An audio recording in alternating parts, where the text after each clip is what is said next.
Hey everyone, it's Melissa with the M Word. I am a homeschooling mom of 3 kiddos. I have a 7-year-old, a 3-year-old, and a 1-year-old, and we are mostly an eclectic secular homeschooling family. Today I'm hosting a collaboration to show what we are doing to teach 9/11 in our homeschool. I will have a link for the collaboration in the description down below, and if you can go ahead and check out all the other amazing mamas participating in this collaboration so you can see what we're all using to teach 9/11 in our homeschool. I am going to show you the things that we are using for homeschooling, and these are mostly things we used last year as well, and that's because my kids are still very small and using the same thing doesn't seem to bother them. Last year we read the I Survived 9/11 and I got the regular chapter book last year. This year I went ahead and got the graphic novel. So it is a colored graphic novel that goes through a child who survived 9/11. This is a story about a child whose dad is a firefighter and who his uncle Benny is a firefighter as well.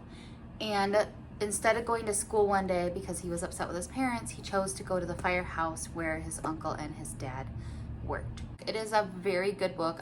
We really enjoyed it last year, and I thought the graphic novel would be a good way to read it to them again this year.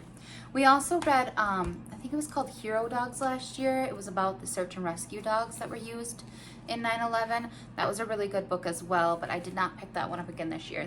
One of the new ones we picked up was September 12th. We knew everything would be all right. This is a book I have not used yet, so I was curious how this one was going to go. It looks like it's done. I mean, there's little children's drawings in here. It says that meet the authors. It was written by children. Yeah, it says it's written and illustrated by first grade students. So the kids themselves wrote and illustrated this book.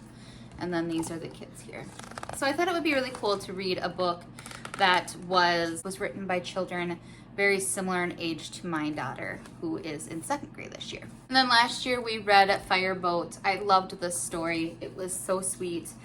There's a lot of overlay in this book and this book, which helps tie things together, especially for small children. It talks about how the fireboat was brought out of retirement. And then the other thing I have that I don't believe is available anymore is last year Pandia Press released the September 11th chapter from their History Quest United States. So it's a week-long unit study. It's the chapter from the current History Quest United States that you can order from their site now. So I will link their site below if you're interested in that. But it is just, I don't believe the free unit is available anymore. So I do still have it. It's just September 11th. It has the introduction, more about history, and then it has the unit study. It tells you the supplies you'll need, optional, additional readings, and this is where I got a lot of mine last year. I'm still waiting on 14 Cows from America. That is a book that is coming from the library yet. Fireboat, The Heroic Adventures of John J. Harvey. We have that book here. 7.5 Tons of Steel. We did read that last year. It was a very good book as well. Saved by the Boats. I was not able to get that book. I haven't been able to find it, and I might end up buying it next year. America's Under Attack, September 11th now, and then Ground Zero Dogs. That was the name of the book that we read last year about the heroic dogs that for search and rescue. That was a very good book as well. And then we go ahead and go into the schedule that they lay out. It's laid out just like the normal History Quest schedules. It tells you what to do on each day. There's terms and concepts, and it does say to please make sure that you preview the books for sensitivity for any children or preview the books ahead of time for sensitive readers, because it is a very tragic event and some of these books are very disturbing. I struggled a little bit with the I Survived 9/11 book, maybe just because it hits a little harder home, and my kids were asking a lot of questions about their daddy and if that could happen to him, and it was just a whole thing last year.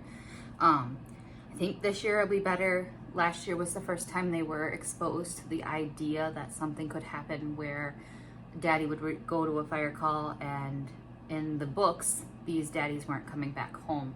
So that was a concept that was very difficult for my children, and not one they had thought of previously, and not one that I went into last year's unit study expecting to have to go through.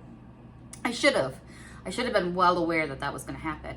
I guess I just didn't think about it for some reason. And then there is the chapter. So it is chapter 24 in the History Quest United States book.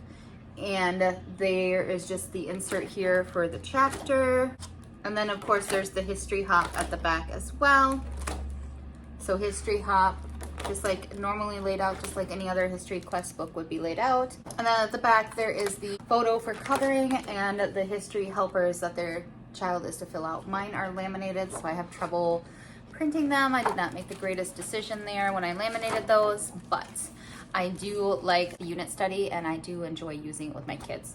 So this is the unit study and the 3 books that we plan on reading this year for 9/11. If you have any questions for me, please let me know in the comments below. If you haven't already, please go ahead and like the videos that you like, because it helps me know which ones you like to see more of. And if you haven't subscribed already, I would really appreciate it. It really helps me out and I really, really appreciate it. And please go ahead and check out the playlist below with all the other moms sharing what they're doing for 9/11 as well. There is a great group of women that are sharing what they are using for 9/11 as well. And I can't wait to see what they're doing to add to our study for this year and next year. I will talk to you guys next time.